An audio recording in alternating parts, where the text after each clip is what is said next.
Hi friends, कैसे हो आप लोग। हम पढ़ रहे थे सामान्य ज्ञान। ठीक है, तो सामान्य ज्ञान में जो है वो हमारे 3 टॉपिक अभी तक कंप्लीट हो चुके हैं हिस्ट्री के। अभी आज से जो हम स्टार्ट करेंगे वो अपना चौथा टॉपिक स्टार्ट करेंगे, वैदिक सभ्यता। तो फ्रेंड्स, स्टार्ट करते हैं अपना चौथा टॉपिक, वैदिक सभ्यता। वैदिक काल का विभाजन 2 भागों, पहला ऋग्वैदिक काल 1500 से 1000 ईस्वी पूर्व और दूसरा उत्तर वैदिक काल 1000 से 600 ईस्वी पूर्व में किया गया था। आर्य सर्वप्रथम पंजाब एवं अफगानिस्तान में बसे।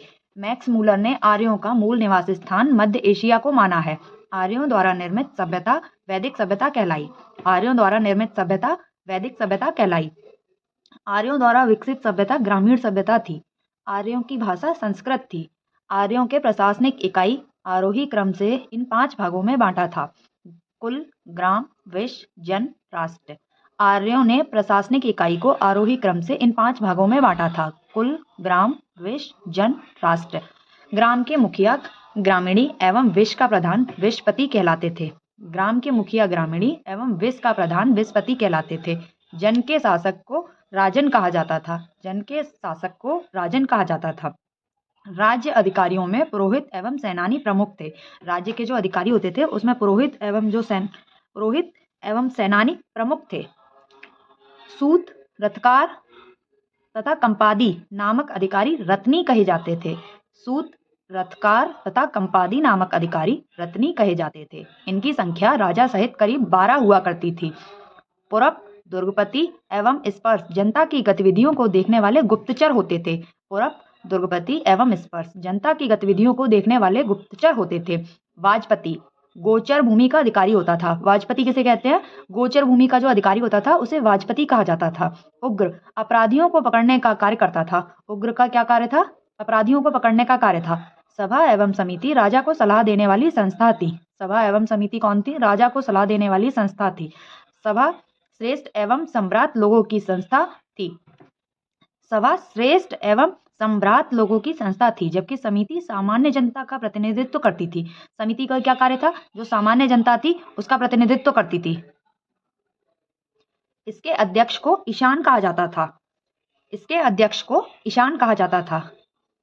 युद्ध में कबीले का नेतृत्व राजा करता था। युद्ध के लिए गविष्टि शब्द का प्रयोग किया गया है, जिसका अर्थ है गायों की खोज।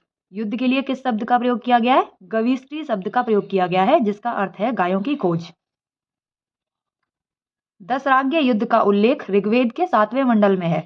दशराज्य युद्ध का उल्लेख ऋग्वेद के 7वें मंडल में है। यह युद्ध परुष्णी यानी रावी नदी के तट पर सुदास एवं 10 जनों के बीच लड़ा गया था, जिसमें सुदास विजय हुआ था।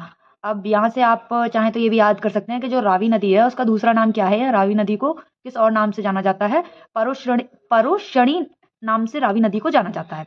ऋग्वैदिक समाज 4 वर्णों में विभक्त था। ये वर्ण थे ब्राह्मण, क्षत्रिय, वैश्य, शूद्र। ऋग्वैदिक समाज जो था वो कितने वर्णों में विभक्त था? 4 वर्णों में, ब्राह्मण, क्षत्रिय, वैश्य और शूद्र। यह विभाजन व्यवसाय पर आधारित था। ऋग्वेद के 10वें मंडल के पुरुष सूक्त में चतुर वर्णों का उल्लेख मिलता है। इसमें कहा गया है कि ब्राह्मण परम पुरुष के मुख से, क्षत्रिय उनकी भुजाओं से, वैश्य उनकी जांघों से तथा शूद्र उनके पैरों से उत्पन्न हुए हैं।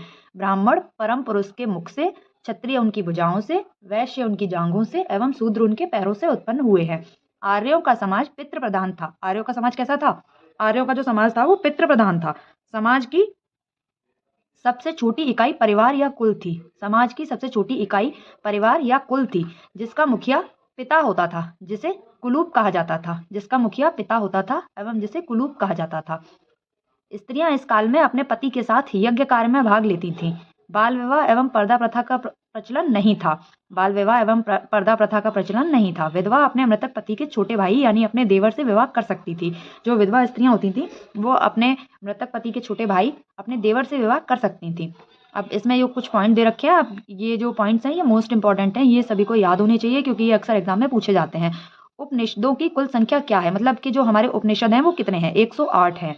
महापुराणों की संख्या क्या है? 18 है। वेदांगों की संख्या क्या है? 6 है। ये तीनों आप लोग अच्छे से हाईलाइट कर लीजिएगा और इन्हें याद कर लीजिएगा, ये अक्सर एग्जाम में पूछे जाते हैं। स्त्रियां शिक्षा ग्रहण करती थी। ऋग्वेद में लोपामुद्रा, घोषा, सिक्ता, आपला एवं विश्वास जैसी विदुषी स्त्रियों का वर्णन किया गया है। जीवन भर अविवाहित रहने वाली महिलाओं को अमाजु कहा जाता था। जीवन भर अविवाहित रहने वाली स्त्रियों को अमाजू कहा जाता था। आर्यों का मुख्य पेय पदार्थ सोमरस था। यह वनस्पति से बनाया जाता था। आर्य मुख्यतः 3 प्रकार के वस्त्रों का उपयोग करते थे: वास, अधिवास एवं उष्णीष। वास, अधिवास और उष्णीष। अंदर पहनने वाले कपड़े को नीवी कहा जाता था। अंदर पहनने वाले कपड़े को नीवी कहा जाता था। आर्यों के मनोरंजन के मुख्य साधन थे। आर्यों के मनोरंजन के कौन कौन से मुख्य साधन थे? संगीत, रथ दौड़, घुड़दौड़ एवं घुड़दौड़। आर्य जो है वो मनोरंजन के लिए कौन कौन से साधन प्रयोग करते थे? संगीत, रथ दौड़ एवं घुड़दौड़। ठीक है। नेक्स्ट, आर्यों का मुख्य व्यवसाय क्या था? आर्यों का मुख्य व्यवसाय पशुपालन एवं कृषि था। आर्यों का मुख्य व्यवसाय पशुपालन एवं कृषि था। गायों को अंधा न मारे जाने योग्य पशु की श्रेणी में रखा गया था। गाय की हत्या करने वाले या उसे घायल करने वाले के लिए वेदों में मृत्युदंड अथवा देश से निकाले जाने की व्यवस्था थी। इधर देख लेते हैं प्रमुख दर्शन एवं उनके प्रवर्तक। प्रमुख दर्शन एवं उनके प्रवर्तक। तो दर्शन ये है और प्रवर्तक ये हैं। चावार्क दर्शन के प्रवर्तक कौन थे? चावार्क ही थे। योग दर्शन के पतंजलि। सांख्य दर्शन के कपिल, कपिल मुनि कहा जाता है इन्हें। न्याय दर्शन के ऋषि गौतम। पूर्वी मीमांसा के जैमिनी। उत्तर मीमांसा के बदरायण। और वैशेषिक के कणाद या उलूक। वैशेषिक के कौन थे? कणाद या उलूक। ठीक है। अब हम अपने पॉइंट पे आते हैं। गायों की हत्या करने वाले या उसे घायल करने वाले के लिए वेदों में मृत्युदंड अथवा देश से निकालने की व्यवस्था की गई है।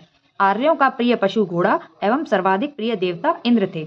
आर्यों का प्रिय पशु घोड़ा एवं सर्वाधिक प्रिय देवता इंद्र थे। आर्यों द्वारा खोजी गई धातु लोहा थी। आर्यों द्वारा खोजी गई धातु कौन सी थी? लोहा। लोहा। अब ये क्वेश्चन ऐसे भी आ सकता है कि आर्यों ने कौन सी धातु खोजी थी? तो आर्यों ने जो है वो लोहा धातु खोजी थी। ठीक है। जिसे श्याम अयश कहा जाता था। लोहे को क्या कहा जाता है? श्याम अयश कहा जाता है। तांबे को लोहित अयश भी कहा जाता है। व्यापार हेतु दूर दूर तक जाने वाले व्यक्ति को पाणी कहते हैं। व्यापार हेतु दूर दूर तक जाने वाले व्यक्ति को पाणी कहते हैं। लेन देन में वस्तु विनिमय की प्रणाली प्रचलित थी। ऋण लेकर ब्याज लेने वाले व्यक्ति को वैकनौट या सूदखोर कहा जाता था। मनुष्य एवं देवता के बीच मध्यस्थ की भूमिका निभाने वाले देवता के रूप में अग्नि की पूजा की जाती थी। मनुष्य एवं देवता के बीच मध्यस्थ की भूमिका निभाने वाले देवता के रूप में अग्नि की पूजा की जाती थी। ऋग्वेद में उल्लेखित सभी नदियों में सरस्वती सबसे महत्वपूर्ण तथा पवित्र नदी मानी जाती है। ऋग्वेद में जो सरस्वती नदी है उन्हें सबसे ज्यादा महत्वपूर्ण एवं सबसे ज्यादा पवित्र माना जाता है। ऋग्वेद में गंगा और यमुना का उल्लेख सिर्फ एक बार हुआ है। ऋग्वेद में गंगा एवं यमुना का जो उल्लेख है वो सिर्फ एक ही बार हुआ है। ठीक है। नेक्स्ट, उत्तर वैदिक काल में इंद्र के स्थान पर प्रजापति सर्वाधिक प्रिय देवता हो गए थे। उत्तर वैदिक काल में इंद्र के स्थान पर जो प्रजापति थे वो सर्वाधिक प्रिय देवता हो गए थे। एवं उत्तर वैदिक काल में राजा के राज्याभिषेक के समय राज सूर्य यज्ञ का अनुष्ठान किया जाता था। उत्तर वैदिक काल में वर्ण व्यवसाय की बजाय जन्म के आधार पर निर्धारित होने लगे थे। मतलब वैदिक काल में क्या था? वैदिक काल में जो हमारा व्यवसाय था वो अलग तरीके से था और उत्तर वैदिक काल में जो हमारा था वो अलग तरीके से हो गया। जो वर्ण व्यवस्था हो गई वो अलग तरीके से हो गई। जैसे क्या दिया है? उत्तर वैदिक काल में वर्ण व्यवसाय की बजाय जन्म के आधार पे हो गया था। मतलब वैदिक काल में जो वर्ण व्यवस्था थी वो व्यवसाय के अकॉर्डिंग थी। मतलब कि ब्राह्मण, अगर कोई पुजारी का काम कर रहा है तो वो ब्राह्मण हो गया। अगर कोई रक्षा का काम कर रहा है तो वो क्षत्रिय हो गया। अगर कोई सेवा का काम कर रहा है तो वो शूद्र हो गया। ये वैदिक काल में था। लेकिन उत्तर वैदिक काल में क्या हुआ कि जिसने जिस भी कुल में जन्म ले लिया वही उसकी वर्ण व्यवस्था हो गई। अगर किसी ने, मान लो कि किसी के परिवार में काफी टाइम से कोई मतलब सेवा का काम करता चला आ रहा है और उसके घर में कोई बच्चा जन्म लेता है तो उसको शूद्र की ही कैटेगरी में डाल दिया गया कि इसने शूद्र परिवार में जन्म लिया है। ठीक है। उत्तर वैदिक काल में हल को सिरा और हल रेखा को सीता कहा जाता था। उत्तर वैदिक काल में हल को सिरा और हल रेखा को सीता कहा जाता था। अब हम आ जाते हैं ऋग्वैदिक काल की कुछ नदियां, इनके प्राचीन नाम और इनके आधुनिक नाम। पहले इन्हें क्या कहा जाता था और अब इन्हें क्या कहा जाता है? क्रुब। क्रुब जो है वो पुराना नाम है और आधुनिक में क्रुब को क्या कहा जाता है? मतलब अभी क्रुब को क्या कहा जाता है? कुर्रम। कुबा, काबुल, वितस्ता, झेलम। ये तो काफी इंपॉर्टेंट है, ये तो अक्सर एग्जाम में पूछ लिया जाता है। आप लोग इसे हाईलाइट करना चाहें तो कर सकते हैं कि वितस्ता नदी का आधुनिक नाम क्या है? झेलम। या झेलम का प्राचीन नाम क्या है? वितस्ता। ठीक है। आस्किनी, चिनाब, परुष्णी, रावी, सतुंद्री, सतलज, विपासा, व्यास, सदानीरा, गंडक। ये क्वेश्चन भी अक्सर पूछ लिया जाता है कि सदानीरा किस नदी को कहा जाता है? तो जो गंडक है उसे सदानीरा कहा जाता है। द्रसदत्ती, घग्गर, गोमती, गोमल, सुवस्तु, स्वात। एक बार इसे रिवाइज कर लीजिए।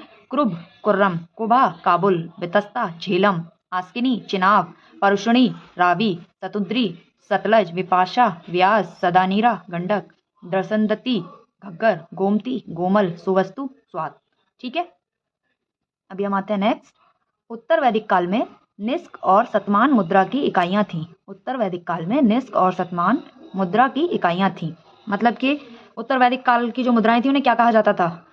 ये जो क्वेश्चन आएगा ये इस तरीके से आएगा, उत्तर वैदिक काल की मुद्राओं को क्या कहा जाता था, निस्क और शतमान।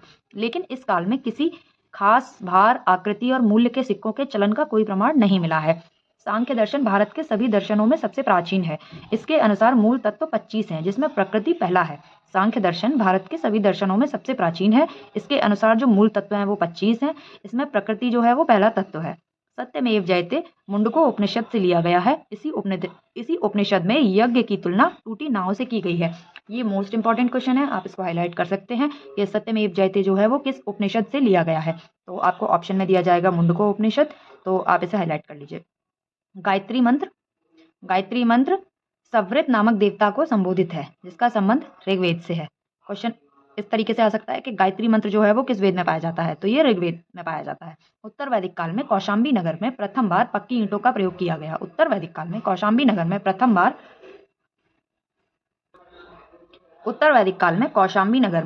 बार पक्की ईंटों का प्रयोग किया गया। महाकाव्य 2 हैं, महाभारत एवं रामायण। ये आपको पता होना चाहिए कि हमारे कितने महाकाव्य हैं। महाभारत एवं जो रामायण 2 पुस्तकें हैं उन्हें महाकाव्य कहा गया है, मतलब उन्हें महाकाव्य माना गया है। महाभारत का पुराना नाम जय संहिता है। ये क्वेश्चन अक्सर पूछ लिया जाता है कि जय संहिता किसका नाम है या फिर महाभारत का पुराना नाम क्या है। ये क्वेश्चन दोनों तरीके से आ जाता है, तो आप इसे हाईलाइट कर लीजिएगा। यह विश्व का सबसे बड़ा महाकाव्य है। जो महाभारत है वो विश्व का सबसे बड़ा महाकाव्य है। गोत्र नामक संस्था का जन्म उत्तर वैदिक काल में ही हुआ था। गोत्र नामक संस्था का जो जन्म है वो उत्तर वैदिक काल में हुआ था। ऋग वैदिक काल के कुछ देवता हैं और उनका संबंध है, हम इसे पढ़ लेते हैं। इंद्र युद्ध का नेता एवं वर्षा का देवता। जो इंद्र देवता थे उन्हें युद्ध का नेता एवं वर्षा का देवता कहा जाता है। अग्नि देवता एवं मनुष्य के बीच मध्यस्थ है। जो अग्नि है वो देवताओं एवं मनुष्य के बीच में मध्यस्थ का काम करती है। वरुण पृथ्वी एवं सूर्य के निर्माता, समुद्र का देवता, विश्व के नियामक एवं शासक, सत्य का प्रतीक, ऋतु परिवर्तन एवं दिन रात का कर्ता। गौ आकाश का देवता, सबसे प्राचीन। सोम वनस्पति के देवता। उषा प्रगति एवं उत्थान के देवता। अश्विन विपत्तियों को हरने वाले देवता। पूषण पशुओं के देवता हैं। पूषण कौन है? पशुओं के देवता है। विष्णु विश्व के संरक्षक एवं पालन करता है। विष्णु कौन है? विश्व के संरक्षक एवं पालन करता है। मरुत आंधी तूफान के देवता। मरुत कौन है? मरुत जो है वो आंधी और तूफान के देवता है। एक पॉइंट हमारा कंप्लीट हो गया। अब हम आते हैं पॉइंट 5 पे। इसमें हम पढ़ेंगे महाजनपदों के बारे में। तो 5वां पॉइंट है महाजनपदों का उदय। ठीक है, बुद्ध के जन्म के पूर्व 6ठी शताब्दी ईसवी पूर्व में भारतवर्ष 16 जनपदों में बटा हुआ था। सबसे पहले हमें यह पता होना चाहिए कि भारत में जनपदों की संख्या कितनी थी? 16 जनपद। भारत जो है वो 16 जनपदों में बटा हुआ था। इसकी जानकारी हमें कहाँ से मिलती है? इसकी जानकारी हमें बौद्ध ग्रंथ अगुंतर निकाय से मिलती है। कहाँ से मिलती है इसकी जानकारी? बौद्ध ग्रंथ अगुंतर निकाय से। अब 16 जनपद कौन कौन से हैं, उनकी राजधानी क्या है, और अभी प्रेजेंट में जो उनका क्षेत्र आता है वो कौन सा क्षेत्र, मतलब कि ये जो महाजनपद है ये अभी प्रेजेंट में किस किस क्षेत्र के अंतर्गत आता है। ठीक है, पहला महाजनपद है अंग, राजधानी चंपा, और आधुनिक स्थान क्या है इसका? आधुनिक क्षेत्र क्या है? भागलपुर, मुंगेर, बिहार। मतलब बिहार का जो एरिया है भागलपुर एवं मुंगेर का, वहां पे पहले अंग महाजनपद हुआ करता था। दूसरा महाजनपद मगध, राजधानी है गिरिब्रज, राजगृह। ये भी बिहार के 2 जिले हैं, पटना एवं गया। तीसरा काशी, राजधानी थी इसकी वाराणसी, क्षेत्र है इसका वाराणसी के आसपास का क्षेत्र उत्तर प्रदेश में। वत्स कौशाम्बी, इलाहाबाद के आसपास का क्षेत्र आता है इस जनपद के एरिया में। वज्जी, इसकी राजधानी थी वैशाली, विदेह एवं मिथिला। वज्जी की राजधानी क्या थी? वैशाली, विदेह एवं मिथिला। मुजफ्फरपुर एवं दरभंगा के आसपास का क्षेत्र आता है इसमें। 6ठा महाजनपद है कौशल, राजधानी थी इसकी श्रावस्ती, प्रेजेंट में इसका एरिया है फैजाबाद उत्तर प्रदेश में। आप में से कुछ लोग मुझे जिनको भी इस चीज़ की जानकारी हो मुझे कमेंट में बताएंगे कि फैजाबाद का नाम बदलकर अब क्या कर दिया गया है। महाजनपद 7 अवंती, इसकी राजधानी थी उज्जैन या महेशमती, एरिया है मालवा मध्य प्रदेश। मध्य प्रदेश का जो मालवा एरिया है वो अवंती महाजनपद के अंतर्गत आता था। मल्ल कुशावती, प्रेजेंट में एरिया है देवरिया उत्तर प्रदेश। 9वां है पंचाल अहिच्छत्र या काम्पिल्य, प्रेजेंट में इसका करंट एरिया इसका जो है वो बरेली, बदायूं, फर्रुखाबाद एवं उत्तर प्रदेश। 10वां है चेदी शक्तिमती, बुंदेलखंड उत्तर प्रदेश। 11वां है कुरु इंद्रप्रस्थ, आधुनिक दिल्ली, मेरठ एवं हरियाणा के कुछ क्षेत्र। कुरु के अंतर्गत क्या आता है? कुरु जो है वो महाजनपद है। इंद्रप्रस्थ इसकी राजधानी थी।